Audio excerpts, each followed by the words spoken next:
he did defend the national security advisor he just fired, General Michael Flynn, blaming the firing not on Flynn, but on U.S. intelligence and their leaks. ABC's chief White House correspondent Jonathan Karl leading us off. Today, President Trump welcomed the third foreign leader to the White House in less than a week, Israeli Prime Minister Benjamin Netanyahu. But overshadowing the visit, the sudden firing of the man at the center of his national security team, Michael Flynn. Just 24 hours ago, the White House said Flynn was ousted because he had lost the confidence of the president after deceiving the vice president about his conversations with the Russian ambassador. But today, General Flynn is a wonderful man. I think he's been treated very, very unfairly by the media, as I call it, the fake media in many cases.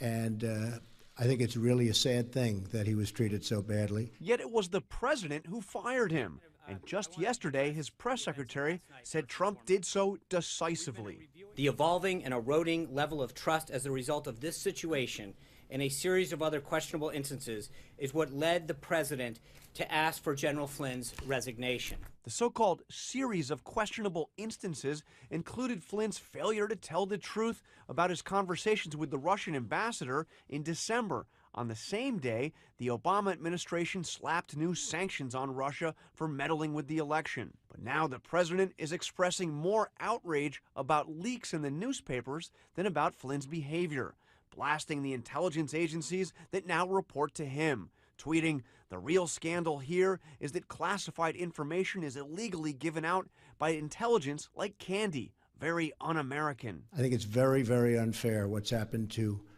General Flynn, the way he was treated, and the documents and papers that were illegally, I stress that, illegally leaked.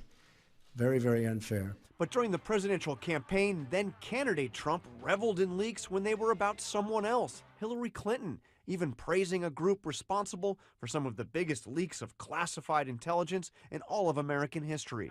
WikiLeaks, I love WikiLeaks. It's been amazing what's coming out on WikiLeaks. This WikiLeaks is like a treasure trove. Today, the president refused to answer questions about reports that several people on his campaign team were in contact before the election with suspected Russian intelligence officials.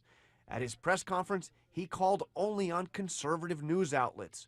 No Russia questions, but we tried. Mr. President, can you guarantee that nobody on your campaign had any contacts with the Russians? Mr. President, any questions on Russia? Mr. President. So tonight, the question still looms. During the transition, ABC's Cecilia Vega tried to pin him down. You or anyone in your campaign have any contact with Russia leading up to or during the campaign? Nothing at all. No, Trump said, not at all. And after General Flynn was fired, we asked Sean Spicer. Can you still say definitively that nobody on the Trump campaign, not even General Flynn, had any contact with the Russians before the election? My understanding is that what General Flynn has now expressed is that during the transition period, well, we were very clear that during the transition period, he did speak with the ambassador. I'm talking about during the campaign. I don't have any, there's nothing that would conclude me that anything different has changed with respect to that time period. Turmoil in the White House, combined with the National Security Council shakeup, has some key Republicans in Congress worried about the chaos and dysfunction in the West Wing. You don't know who's in charge, this Flynn situation, the whole environment is one of dysfunction in the Trump administration. And the concern is not limited to Washington. Speaking at a conference, the general in charge of the military's Special Operations Command said, quote, "Our government continues to be in unbelievable turmoil. I hope they sort it out soon because we're a nation at war." And John Karl with us live tonight from the White House. And John, President Trump there not taking any questions today on those reported communications between several of his associates before the election and Russia.